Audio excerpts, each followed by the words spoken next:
Right. Welcome, everyone. Welcome to the Energetic. This is a free training that I'm leading on the lunar eclipse. It is May 4th, May 5th, May 5th, 2023. And the lunar eclipse happened this morning.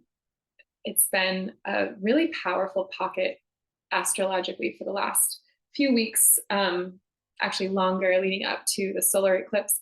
And I don't know about you guys, but I definitely have been experiencing massive healing and clearing and just awakening to some of my gifts in a whole new way. So it's as challenging as this time has been in a lot of ways. I've also experienced a lot of power in it. So I'm hoping that you are experiencing that as well.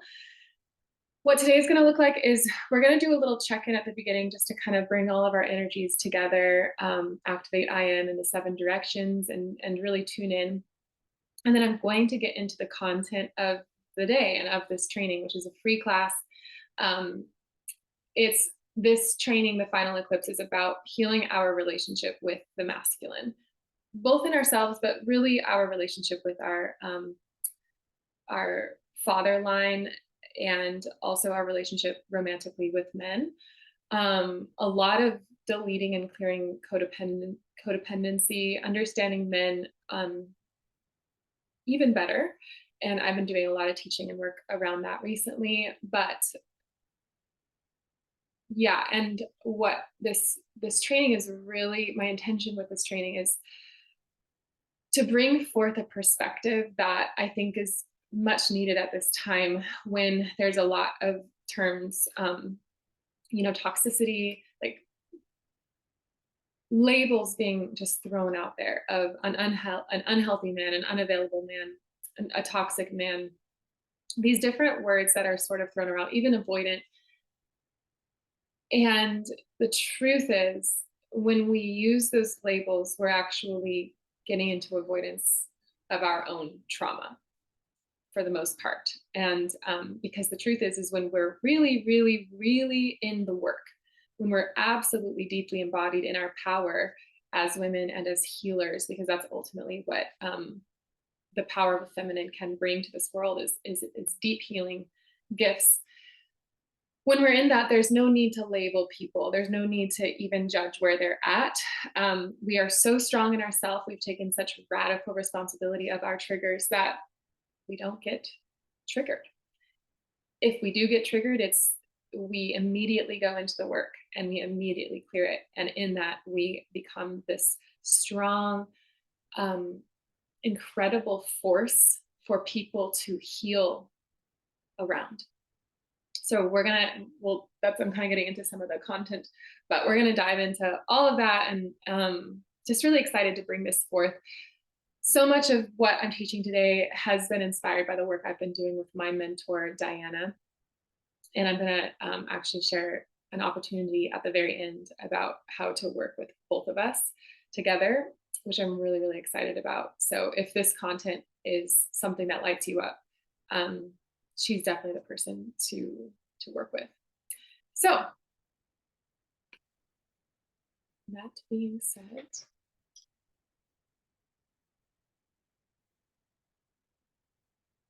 let's tune in.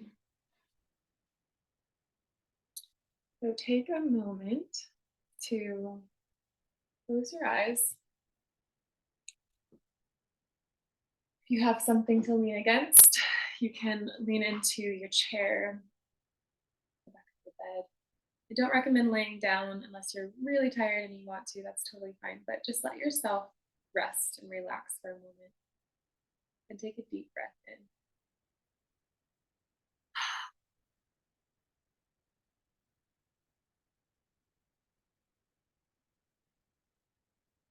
As you release and as you relax and as you let go, feel the energy in your body clear out of you. Anything that feels stuck and stagnant, just letting it go through the bottoms of your feet. Letting gravity pull any energy that is no longer congruent with your truth. Or letting the power of gravity, as well as like a magnet, the center of the earth, draw out energy that is not a match to your truth and your power. So envisioning that now.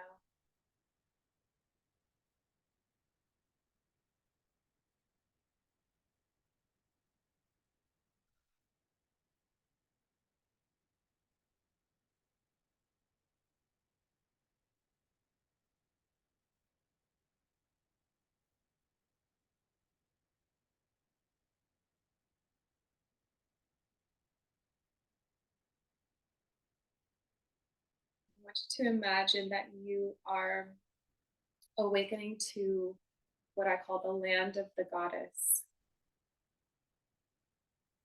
And as you hear that phrase, the land of the goddess, just envision yourself awakening to this beautiful sacred land. There's massive waterfalls and green grass, rolling hills, perhaps, or mountains. Maybe it's on the warmer tropical side of things, or maybe it's cooler and crisp, or just right in between. Maybe there's ocean, maybe there's a river. Let this land of the goddess reveal itself to you. A sanctuary that reflects your power and your truth. Absolutely.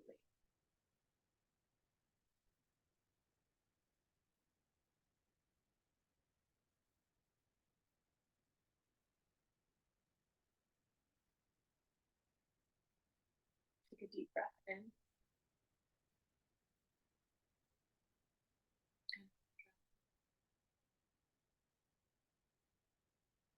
And then repeat after me.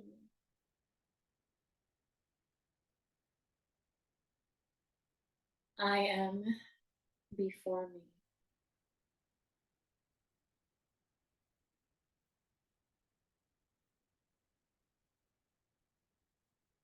I am behind me.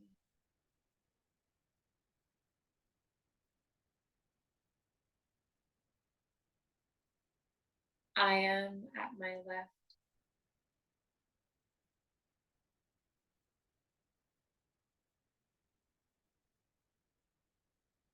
I am at my right.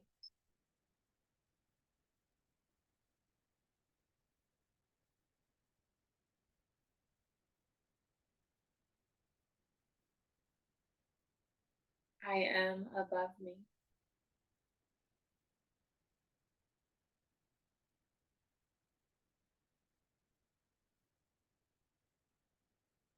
I am below me.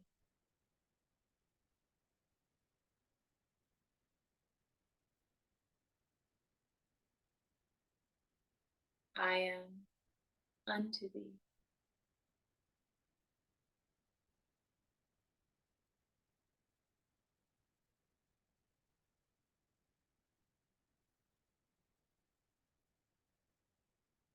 I am, I am, I know I am,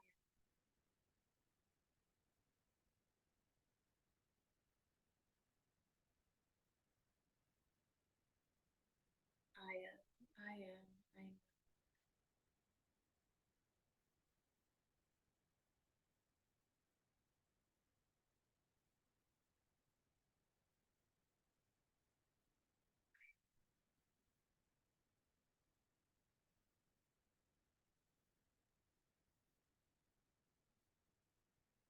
Take a deep breath in all 7 directions.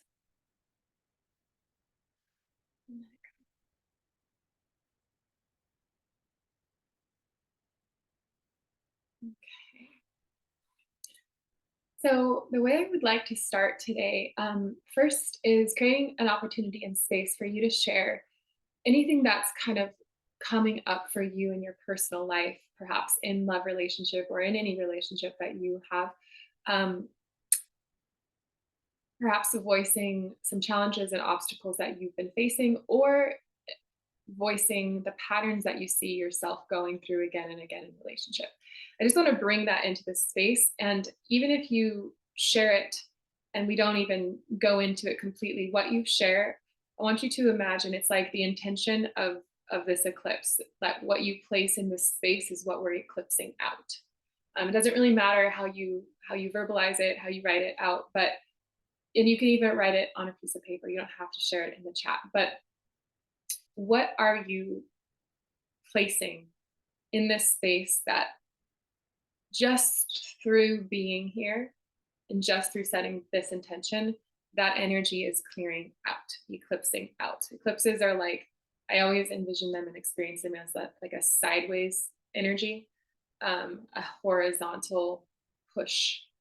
So it's not so much like a vertical work, it's more of, it's a slow movement out that way.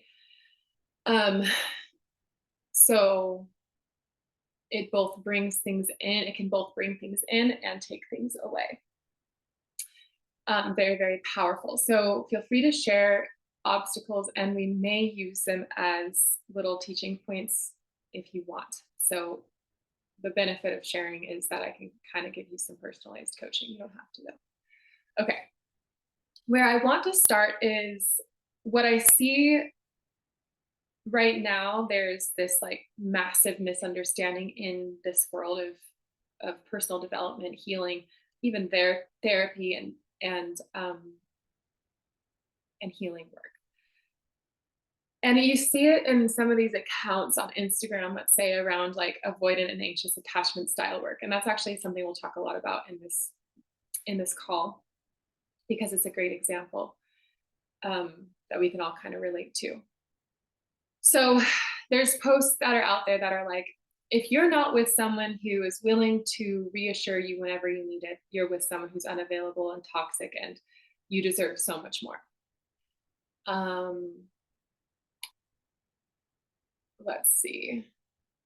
There's you know, kind of information out there that's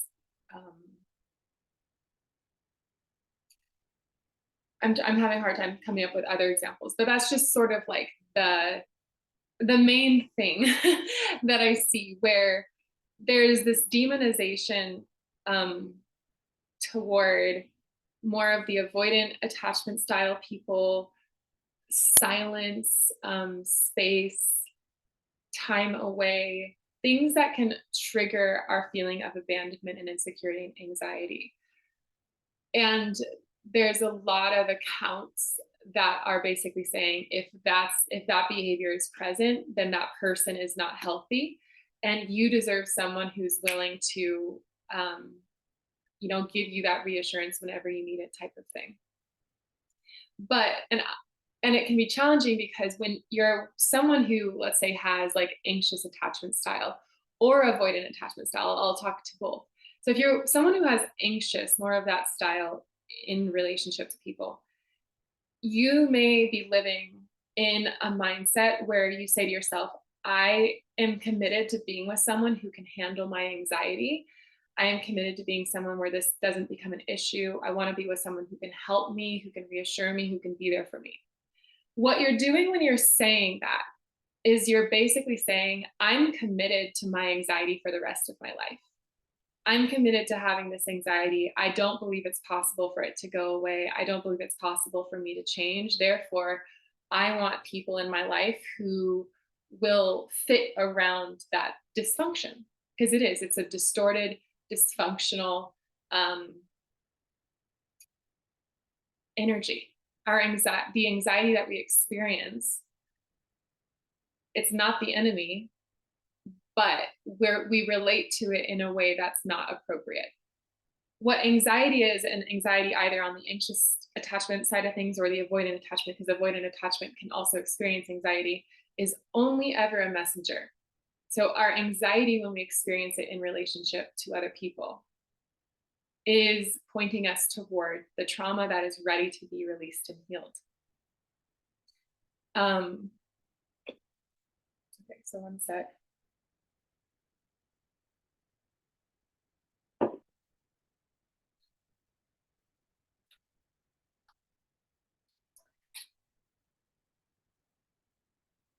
What we're doing when we want people to behave in a certain way where we feel comfortable We want them to text back right away. We want them to communicate in a certain style. We want to have this amount of access to them. But when we're wanting those things because we don't want to feel anxiety and we're trying to get rid of the anxiety, what we're doing is we're saying, I want you in my life under these circumstances so that my trauma doesn't get triggered and my discomfort doesn't show up. And if you don't do that, if you don't behave in these ways, then I'm going to be really upset. I'm going to be uncomfortable. I'm going to be triggered. And I'm then going to say that you're unhealthy and you're toxic and you're unavailable and you're avoidant and all these things. When really what we're doing if we're in that mindset is we're simply wanting someone else to cater to the dysfunction instead of be radically responsible and actually be in the mindset that I don't have to be someone who deals with anxiety for the rest of my life. I can learn a way to relate to my anxiety, where my anxiety actually becomes one of the biggest spiritual gifts of my life. I know what to do if and when anxiety shows up. It's there for me. It doesn't mean that someone's doing anything wrong. And so that's a really big part of what this final eclipse is about, is us becoming women that are so incredibly rooted and powerful, healed and clear, sovereign and connected to our truth, that the reality that someone could ever do something wrong completely eclipses from our life. And I learned this from Diana. So Diana was the first person that I'd ever encountered in this world where she genuinely holds an energy of, you can do no wrong in my field. The reason she's able to hold this energy is because when people act in certain ways, even if they seem to be disrespectful, there is such a level of not taking it personally that she's able to inform the world around her of who she is so powerfully that as they sort can like kind of throw projections into space, her presence doesn't budge. So she embodies, and this is what I've been working with and learning with through her, by not engaging in other people's trauma, projections, anxieties, avoidant behaviors, anything. By not engaging, what happens is we basically become individuals who refuse to engage in any form of a trauma bond. What creates a trauma bond is when someone is in their trauma and wounds and such and projections, and we show up in such a way where as they throw that at us, it activates our wounds and trauma, and then it gets entangled. It gets entangled. And the reason that this is so dangerous is neither person can actually heal because no one is holding truth. Both people are aggravating the other person's distortions, and therefore there's nothing to tease it out. Something came to me very, very powerfully in the last month and a half or so, and that is that one person in a relationship can heal both people. The presence of one healed person, one person committed to truth, can heal everyone in their life. And this doesn't mean that you're doing the work for anyone. All it really means is that you're holding such a tone and a presence in your field. You are so deeply connected to truth that you become the person that people can heal next to. They don't heal through you, they heal in proximity to you. They heal in relation to you. Because what we're used to as human beings is, oh, my trauma just got ignited. I just showed up in a way where that was definitely my insecurity or my fear or my frustration and my anger and all these things.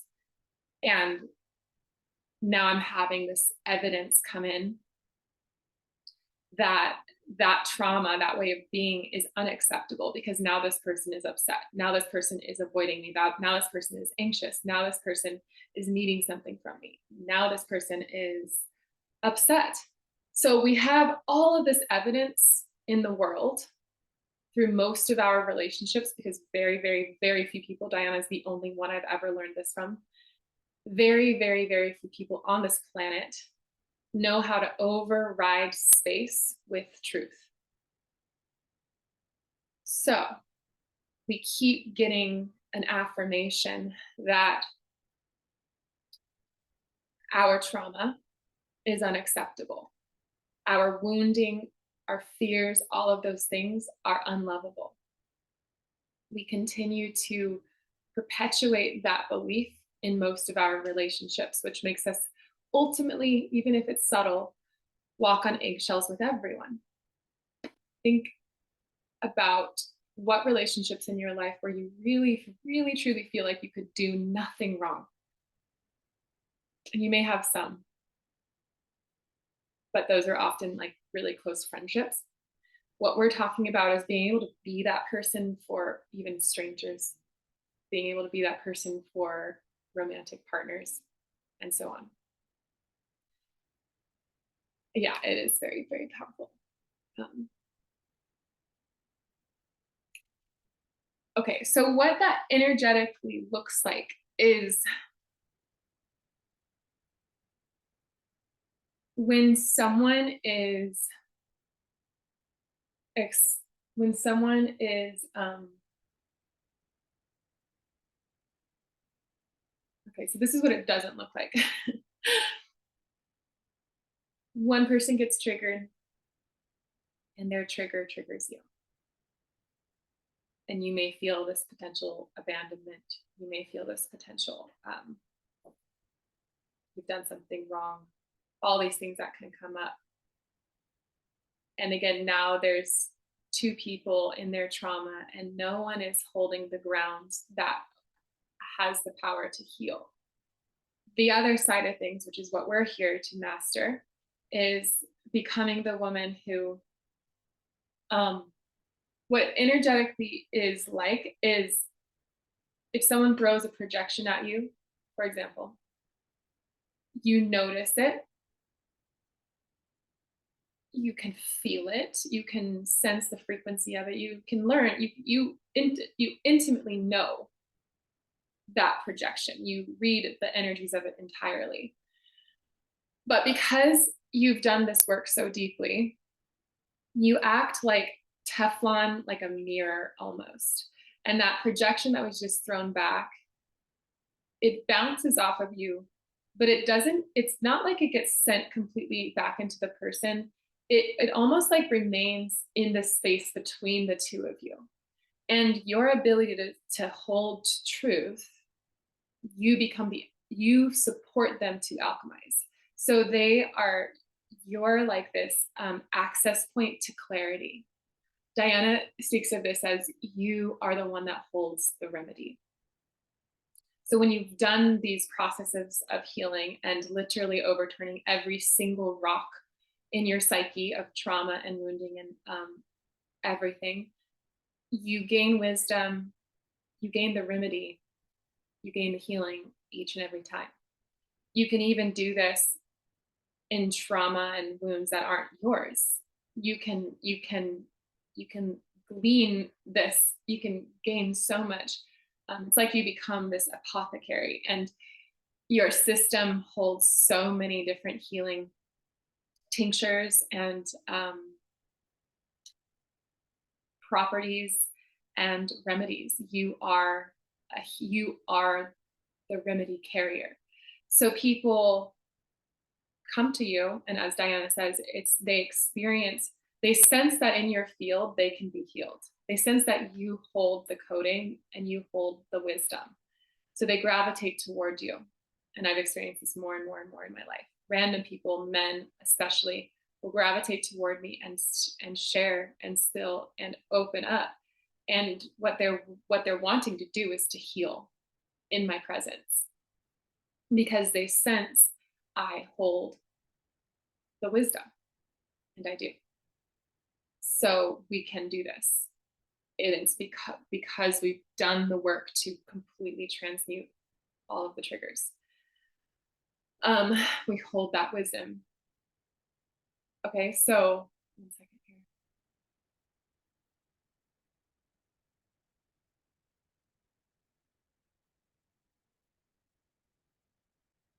So Diana uses that language she uses the term or the phrase, you hold the remedies.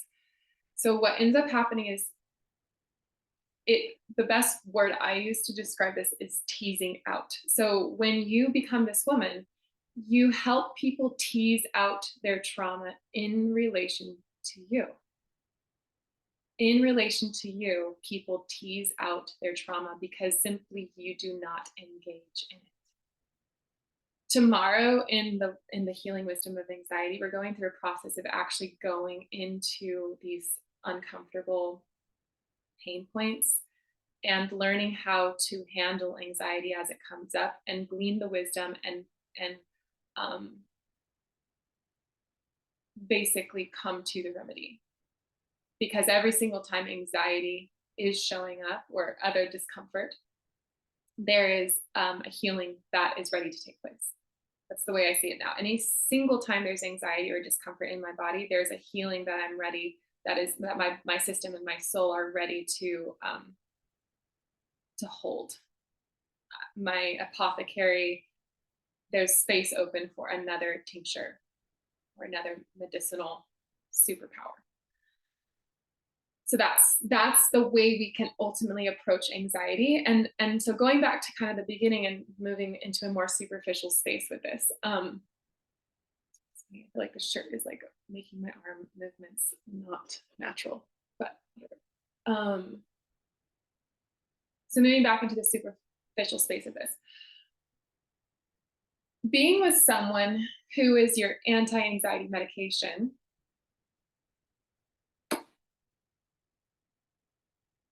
is only a superficial fix. We don't really want to be with someone who caters to our anxiety, because if we're with someone who caters to our anxiety, for one, the only reason they're doing that is because they're also in their trauma. They are codependent. They're in the fixer mode. They're getting their value out of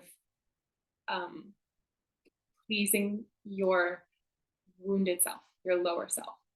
So yeah, they may be able to fix you for a moment or make you feel better and comfort you, but that they're getting value out of that, and that's perpetuating their childhood trauma in some way. So thinking about men, the only reason men engage in that sort of behavior is if they've kind of been in, they've either been forced into that role.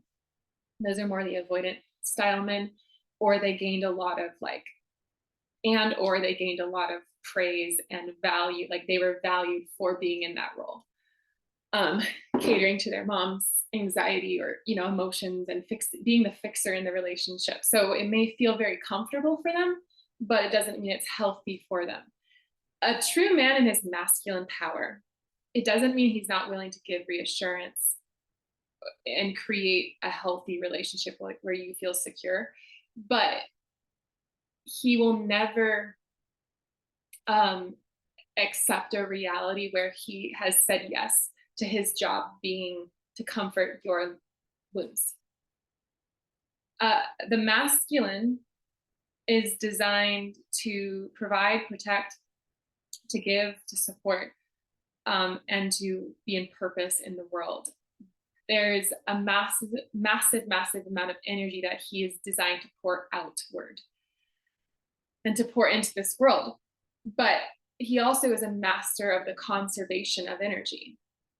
So if you are there as his woman and you have, it's kind of like your energetic system is like a bowl or a cup.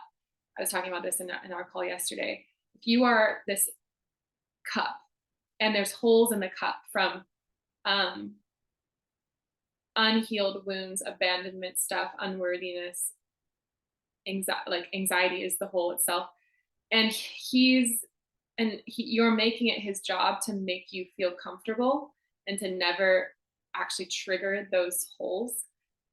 And you're in the story that he's the reason that those holes are existing.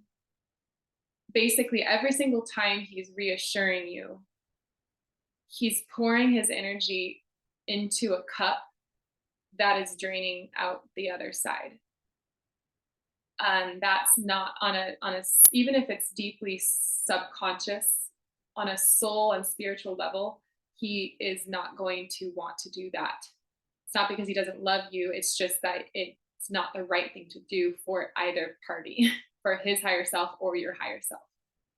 So if you've had experience where men are resistant to providing that kind of reassurance, I used to be really uncomfortable with that. My ex-boyfriend didn't want to provide that for me often. And I look back and I realize that, and he literally even told me this once. He said, I don't want to, I forget the words exactly that he used, but, and he was a very, very high working person on this spiritual level. And I know that about him. But we were in a space of like we were in a trauma bond. So we didn't know how to, neither of us were holding that clear space. And so anyway, that's just how that worked out. But the point is, he didn't want to, at the time I was like, this is what I deserve. I deserve to be with someone who is willing to kind of, give me this comfort and give me these things that I need in order to feel safe. But from his perspective, what he saw was, that's not really you. That's not the real you. That's your wounded inner child that I'm basically being requested to put a binky. I'm being requested to comfort her. And on a spiritual level, the masculine knows that A is not sustainable, B, it's not a great use of his energetic resources, and it's going to take him away from providing what he really is here to provide for us as the feminine principle. So this is why it is absolutely so key to take responsibility for the anxiety that we have, and even if you're on the avoidance spectrum too. It's the same thing. It shows up in different ways, but it's still a distorted way of relating and an insecure attachment. It's still an insecure attachment style. There's still stories, there's still projections, there's still anxiety ultimately. And so it's your job, if you're on that side as well, to dig in and really, really do the work to figure out what is causing you to have those reactions and responses in relationship. So I just want to check in with you guys. How are you doing so far? How is this information landing? I know it's a lot and it's quite complicated. It's sort of newer. It's complex and I love it. It's an advanced teaching for sure. So just checking in with you guys and wanting to see how it's landing, how you're doing. I'm seeing some of these comments. So I struggle with the periods of silence when the man I'm dating is busy. Mm-hmm. Okay, wow, that is so powerful. That sounds amazing. I want that superpower. It is a superpower, and it's a superpower that we all hold. And it's a superpower that is waiting for each and every one of us. It's a superpower that sets us free. The thing about this kind of work that I'm talking about doing in this and becoming this woman is it's not about getting the result of a relationship. It's about setting yourself free as a human being to unlock all of your spiritual powers. I can't even begin to describe, and it's too sacred to explain, but the gift that anxiety has been as a tool to awaken to my spiritual gifts. As I've dove into anxiety, my spiritual gifts have revealed themselves to me. So you don't know what's waiting for you when you begin to approach this anxiety in a whole new level and angle. I'm going to turn on the light really quick.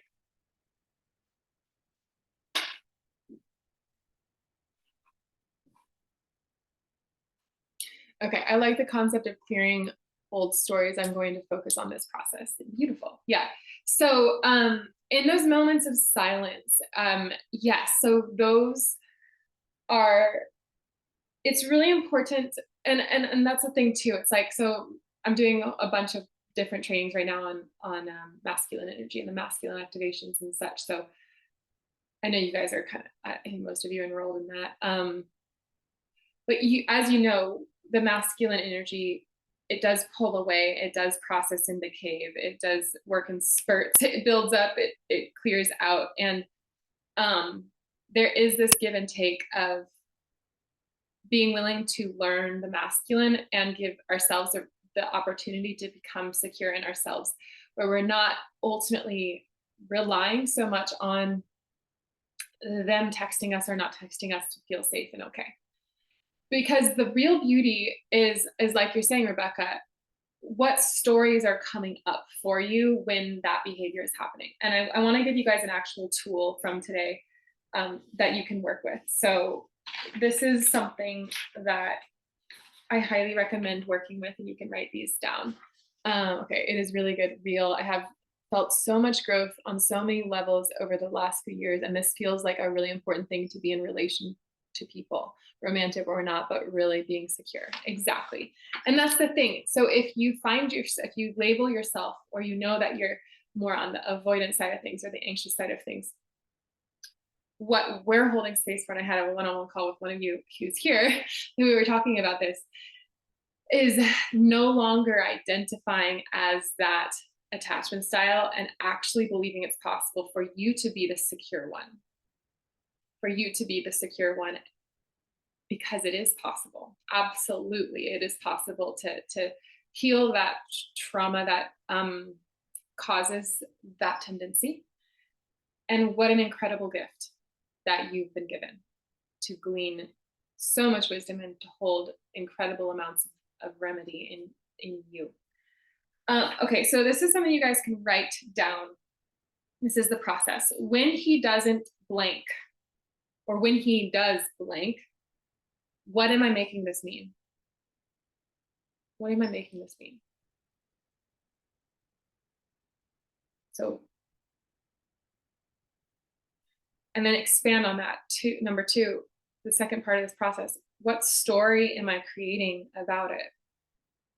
What am I making it mean? And then what story am I creating about it? So you may think it means that he doesn't like you, or he doesn't care about you. But then the story is, well, if he doesn't care about you, then, you know, what does that mean for this relationship or your future and your life? And does it, you know, is a story that here you are again, unlovable, never going to have what you want, blah, blah, blah. So that's the story. So he expands on number one. And then number three, this is the most important one. You can write a star next to this. What uncomfortable feelings are being ignited in my body? What uncomfortable feelings are being ignited in your body? And this is what Diana has taught me, and she is a master of this. She told me once, she was like, it's very rare for me to be triggered. And if I do get triggered, I make it a whole ceremony. She's like, I make it a big thing. Like I spend a whole afternoon working with that trigger because I know the potency of the gift that is going to come out of it. And it literally, I mean, she told me that about a year ago, it literally blew my mind, because to even be someone, to even consider the possibility that I wouldn't have triggers was, especially at that time, just like mind blowing. But the truth is you do become, you, through this work, you um, really do become a truly peaceful sanctuary for yourself and others. Not just peaceful, but there's a word, a harmonious, soothing, and there's another word that starts with an S. Serene. You create serenity for yourself and others. There's a peace that washes over your life as you shake out and discharge and tease out your trauma and charges. That is how you become this way. Do you believe that is what the purpose of do you believe that is what the purpose of the discomfort is? Yes. So Diana talks about this. I talk about it through, I use the term, she calls it the language of emotion. And I most of the work that we've done, if you've been in this space for the last like 2 years around listening to the body and the language of the goddess, those two things are intertwined, the language of emotion, the language of the goddess. Anytime we feel anything in the body, if it's a good feeling or an uncomfortable feeling, it is the body, or here in Elevated Woman, we often say the goddess speaking to you. She communicates through feeling, she communicates through sensation. She communicates through sound sometimes as well. She communicates through visions, but your body and the sensations you experience are the gateway to literally be in relationship to her. And that's why this also will open you to your spiritual gifts, because when you open the door, the golden door of sensation, you meet the goddess and you go to her. She gives you information. She gives you teachings and healings and remedies. She shows you exactly what to do. Okay. So this is the point.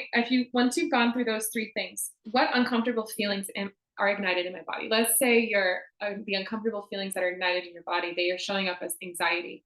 Anxiety is then you get to ask the anxiety, okay, what is this? What am I making? What's igniting this anxiety?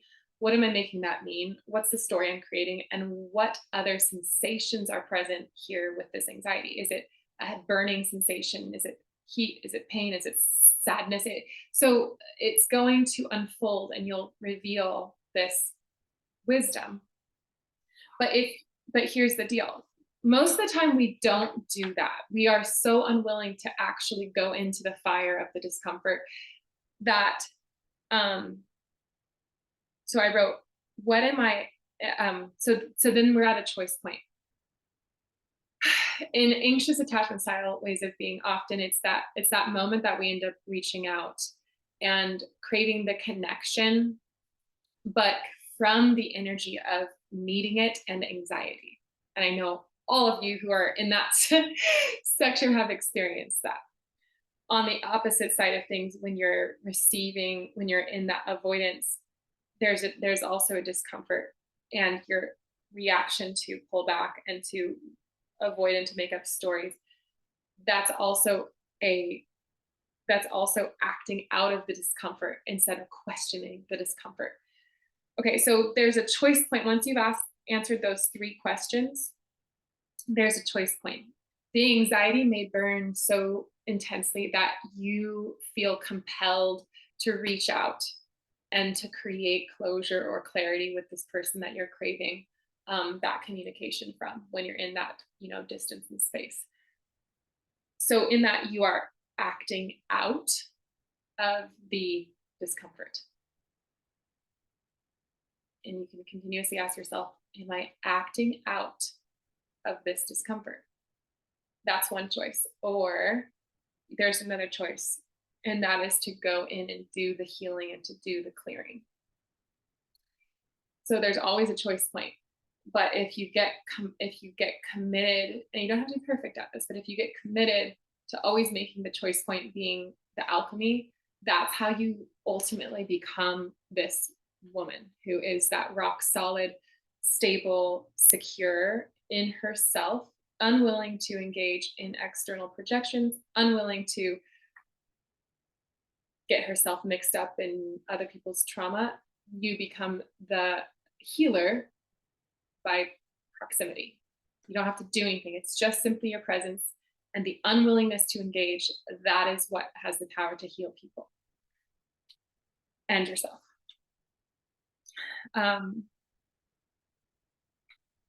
Okay, so we're going to talk about how masculine men are never going to want to be in the role of comforting, being your comfort blanket of your wounds and trauma, because they know that this is not you, and they want to be in relationship with the powerful, confident woman that they see you as. But if you keep showing up as the anxious one or as the avoidant one, they are only in a relationship with your projections, and that's not really a real relationship. You are not present. The powerful, true soul embodied you is not what they can be in relationship to. They're marrying or they're engaging with the trauma body that exists outside of you. Okay, so I feel like speaking into this, if you are more on the anxious side of things and you're with an avoidant person, it's such an incredible gift because you can really, really master becoming the secure attachment person and watching the unfoldment of their healing happen.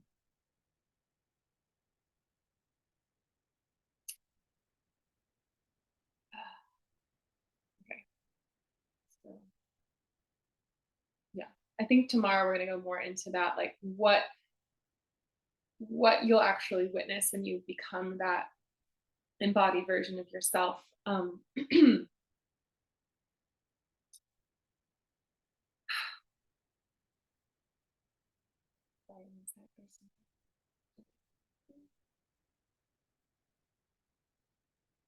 Yeah, it's pretty interesting. And this goes for any relationships. It doesn't have to be with an avoidant partner. It can be with your mom or your brother or your dad. But when you see yourself clearly and you bring that version of you to your relationships, people are only able to see you in one way, and that is the truth.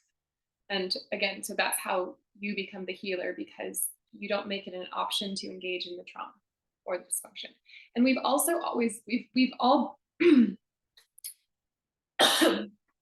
been on the side of things where other people are projecting at us. And here's the thing: when other people are projecting at you and making you the enemy or getting you involved in a story that they're making up, it's so uncomfortable. And it really is not, it really, really is not. Sorry. I got really distracted. I forgot what I was saying completely. I'm sure it'll come back. Do you guys want to remind me what I was just saying? Sorry.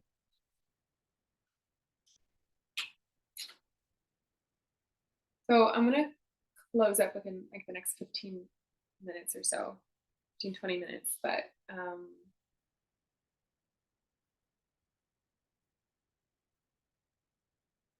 okay, so do you have any practical tips on how to sit with the discomfort while you alchemize? There's nothing really. I think the only thing to really embrace is that it's going to be uncomfortable. It's never ever going to be comfortable until you have that breakthrough moment. But every single time I've sat with discomfort and I've made it cross that kind of like threshold, it either awakens me to a healing on myself or another person, or it awakens me to peace and clarity in some way. So it always ends up, always ends up, okay, thank you, Jesse. It always ends up in healing and clearing, but there's no tip other than getting gritty. And one mindset you can embody and embrace is it's like a tantric philosophy that good feelings and not so good feelings are equally powerful. we have this tendency to only want to feel the good ones and avoid the uncomfortable ones. But if we look at it as just simply energy, then we can hold the experience of pain and sadness and loss and just dive into it like head first and get to know those sensations. I know you've heard me talk about this before. Get to know those sensations, master all of the frequencies of life, become comfortable in the full spectrum of human experience so that it's not actually uncomfortable anymore. It's a territory that you're very familiar with. So discomfort no longer is actually triggering. It's just something that you experience sometimes. There's a neutrality toward the discomfort. Um, I have struggled with managing difficult emotions and numbing out with alcohol. What do you physically do to manage emotions in this space? Yeah. I mean, self-care really is important. Self-care via exercise and um, spa and body scrubs, getting in your body, getting out of your head, making sure that you are taking care of your body through those things. And I mean, want to do this in a feminine way where you're not putting pressure on yourself.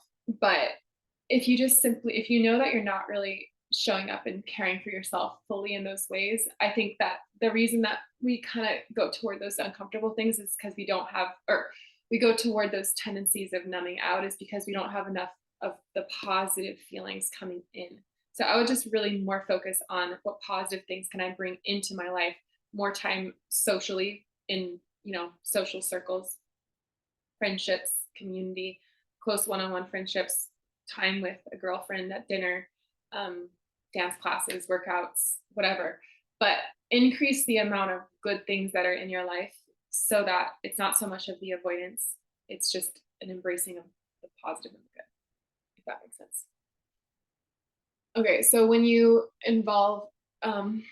people involve you in their stories, yeah, it's not comfortable to be on the receiving end of a projection because you really realize, um, like, wow, this person is literally making up a story, and Diana explains this as being cast as a character. So in our trauma bond relationships, often what's happening is we are casting people as the enemy or the victim, or sorry, we're casting people as the enemy, or we are consenting to be casted as the enemy.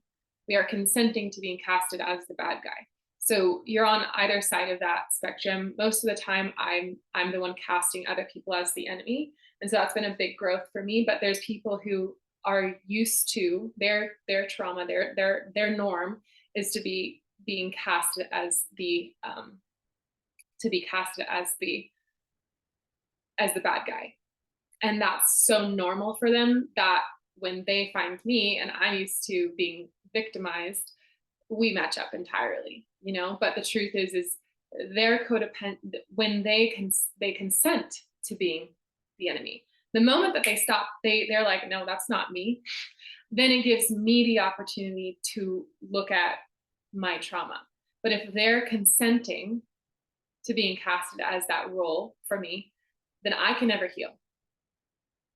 And vice versa.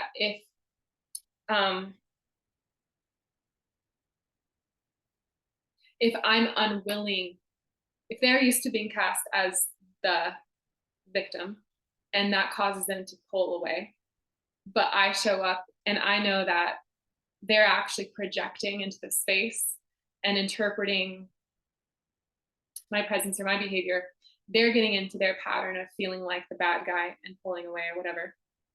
And I hold strong and I'm in an energy of that's not actually true. I see that you're going through that projection and that those feelings and that trauma, and I hold what I know to be true and I don't get wrapped up in their story, if it's making sense. Then that's the way I hold the peace, and they can tease out their trauma. So that's where if someone pulls away or someone leans in and that they're in their reactivity, their reactive space, that's really the practice of getting strong, where that's just not, you can help them tease it out. You just refuse to consent to that reality and that story. It's just simply not the truth.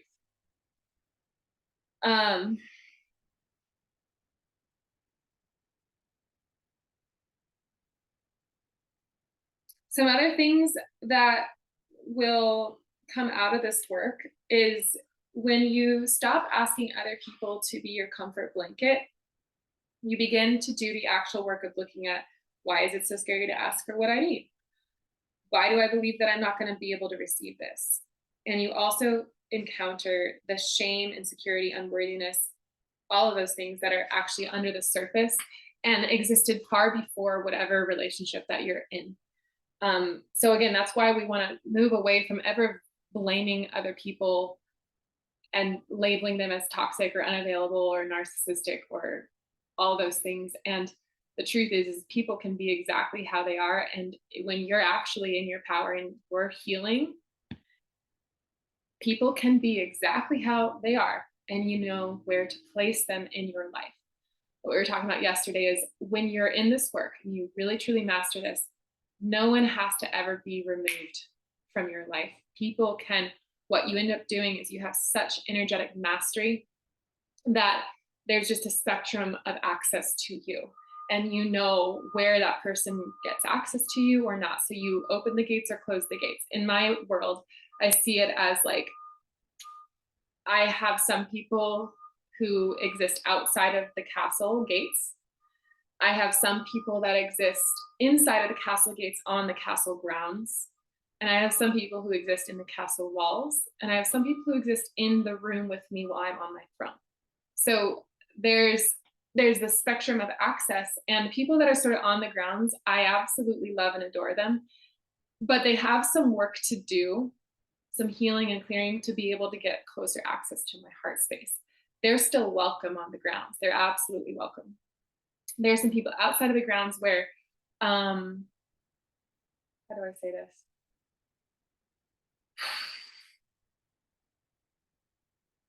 Those are more the people who can't really see me, and I know that, and it doesn't matter. It's like I don't take that personally. It's like, in order to even be on the grounds, you have to see me. You have to be able to recognize me. And as a projector, not everyone does. So anyway, I'm kind of getting into a side story.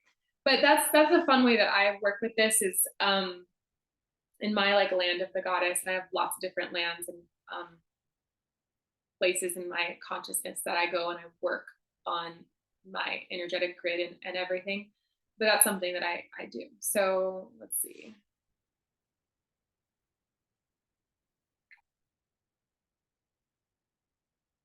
Okay, so when you show up in a relationship to a man and you're insecure in some way, avoidant or anxious, it is incredibly heavy. It's an incredibly heavy responsibility to carry, and he won't want that responsibility.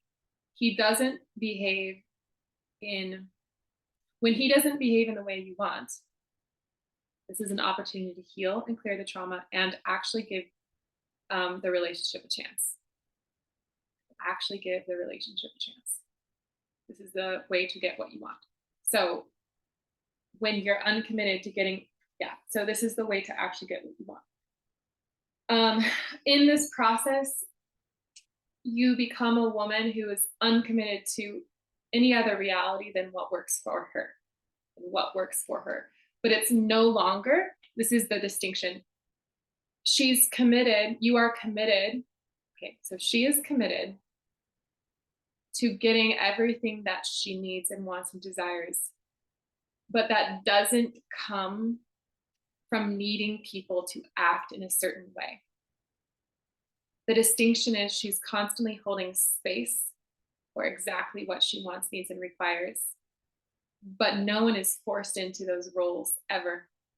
There's an invitation for transformation, there's an invitation for alchemy, but those positions in her castle, in her consciousness and around her heart, those don't change. She's crystal clear about what works for her and what doesn't work for her. But she doesn't need any one specific person to fit that role ever. But she's unmoving, unbudging in what works for her. And this is how we become women that get everything we want, by releasing attachment from getting everything we want from certain people. When we do that, the transformation can actually occur. So that's where we're going to end with the content, and I'm going to go into this offering that I'm doing with Diana. Yeah, Someone's saying, oh, I love that. Yes, exactly. Okay, so Diana and I are actually doing a program together. Um, I've been working with her for the last 2.5 years, and as you know, Shannon Port is one of my main mentors, and Diana is as well. And they are two of the most powerful women, I believe, on the entire planet. I've never met, well, I'll speak on Diana specifically since I'm doing this program with her. I've never met anyone like her, and to work with her feels um, like you've hit the jackpot. It feels like so sacred and lucky.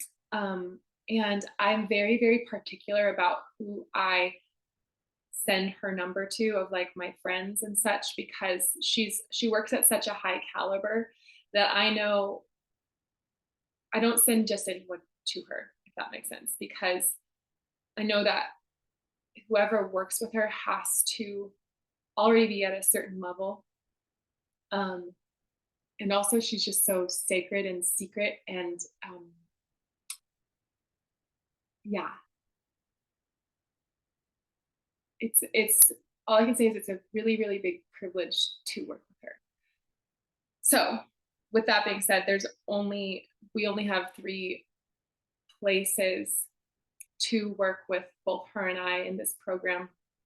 It is an extremely elite and high level work that we're doing. It's truly unlike anything out there.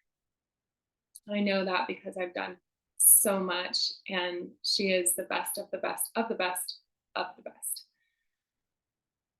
She's a coach, but she's also a healer, and she's not public. So she works behind the scenes. She's not anywhere. You can't find her anywhere. Okay. So what we're doing is a 5-month mentorship, and there's one position for it that's starting this month in May, where you can start now. And there's 2 openings for starting in June. So there's 3 spots available, 1 this month and 2 next month. The structure of this program is there's going to be 1 call that you get with Diana each month and 1 call that you get with me. And in the off weeks, so every other week, you'll have a private 1-hour call intensive deep dive healing coaching session with either one of us. And in the between time, we have our curriculum, which is a mix of pre-recorded trainings and practices, as well as meditations and healings for you to work through, that are the process of teasing out this trauma and mastering the emotional grid of your system. So the program itself is called The Energetic. And when it first came to me to do this program, I was only going to have it available for 1 person. Because what I found in working with Diana is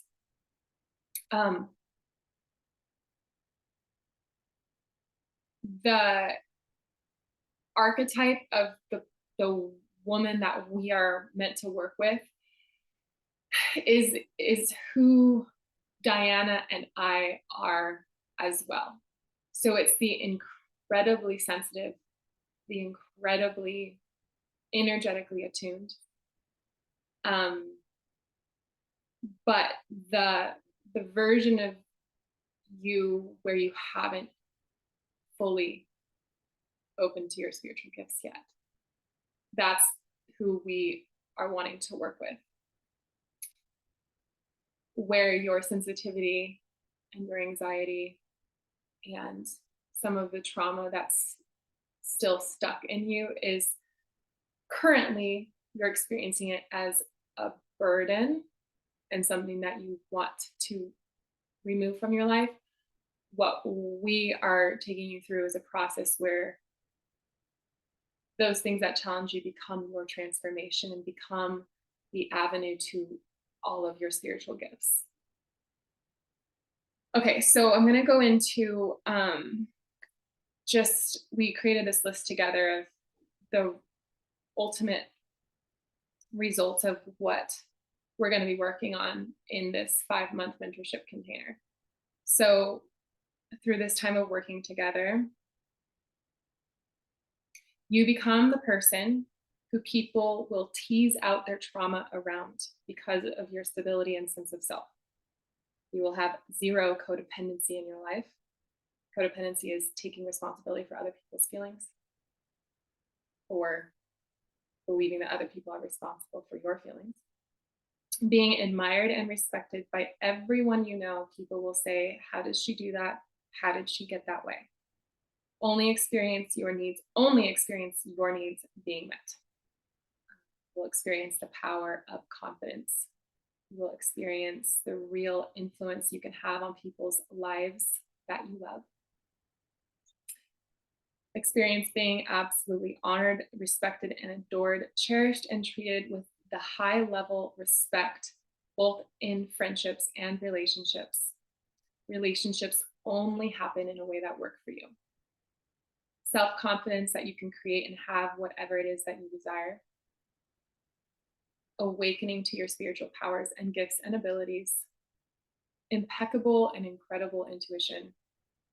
Impeccable communication and use of the word. And all of the byproducts that come with this transformation, such as potential weight loss, releasing of addictions, clearing of trauma, romantic relationships, aligning, and a few more. Releasing trauma bonding, healing every relationship in your life and space, learning the language of emotions, creating deep intimacy with yourself and intimacy with others that lasts, coming into deep alignment, learning to receive both on an energetic level and a financial level, and falling in love with yourself authentically. So these are some of the results that her and I have both experienced through this work. Her first, and then me in studying and being her mentee and main student. Okay, so I'm going to talk about what you're going to be receiving if you want one of these thoughts. Okay, so the calls with me are valued at $3,000 for those 5 months of coaching. The calls with her for the 5 months of coaching are valued at $4,000. The energetic curriculum and all those pre-recorded trainings that you're getting are valued at $2,500. The divinity activations are a bonus that are being included, and those are valued at $1,500. I'm also throwing in the my yoga program, Hearth, that's valued at $1,000, as well as Pristine, the Sacrifice of the Priestess, which is valued at $333, and the White Diamond, which is valued at $222. The total value of the program is $12,555 with everything added up. What we're doing is for these 3 people only, there's 3 spots that are available at $6,555.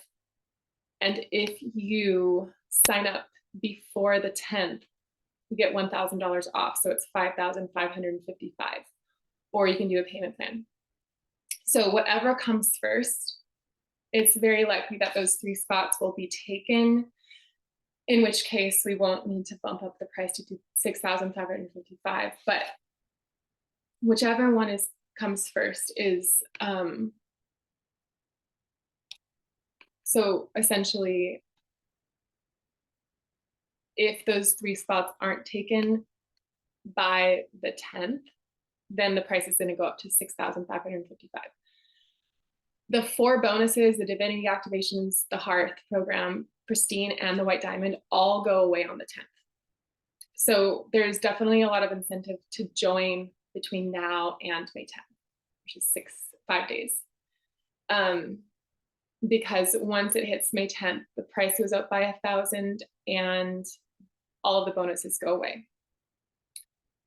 We don't know when we're going to do this program again, when we're going to open up spots for mentorship. This is really the only high level mentorship that I'm doing at all right now. So if you want to work with me one on one at a deep level and have access to Diana, this is what we've created. Okay. So there's going to be more information that I'll send out about this in a follow up email with the replay and everything. So you guys won't just be hearing this information once. But since you're here live, you are the first to know. Does anyone have any questions or comments?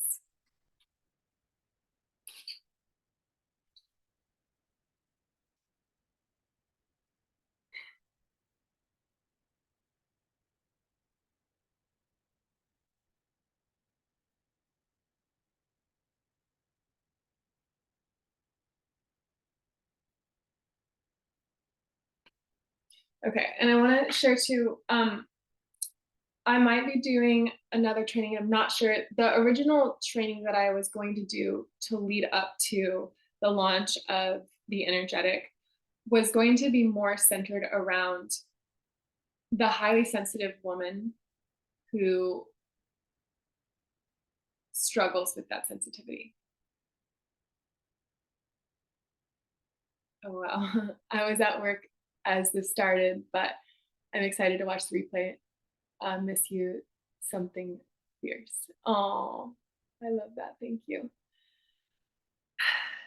And again, the main person that we're wanting to work with for this program is ultimately the woman who hasn't yet opened to her healing, her full healing abilities.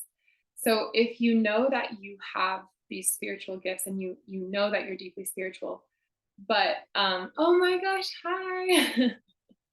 I love it. Thank you. And you know that you have these spiritual gifts, but you've been afraid to claim all the power that lies there. This program is ultimately here to support you in owning and embracing yourself as a healer. And I say that with a lot of sacredness. To me, being a healer is or to awaken to healing powers and to truly embrace them is one of the greatest things and highest honors we can give ourselves and this world. And so that's really one of the main purposes of this program, The Energetic, is to not only awaken those powers for yourself and for your life, but to bring this healing work to the world, to your romantic relationships, to the man that you're in a relationship with, to your family and your lineage, both your mom's side, your dad's side, to your children. The healing, you stepping into this power and bringing this healing force to the planet is what our intention is in this program. Okay, so send me an email if you know you want this information, and I'm going to send out a list at some point later today or tomorrow with all the info that you guys are going to need. But I think with that, I will close out unless anyone has any final questions or comments.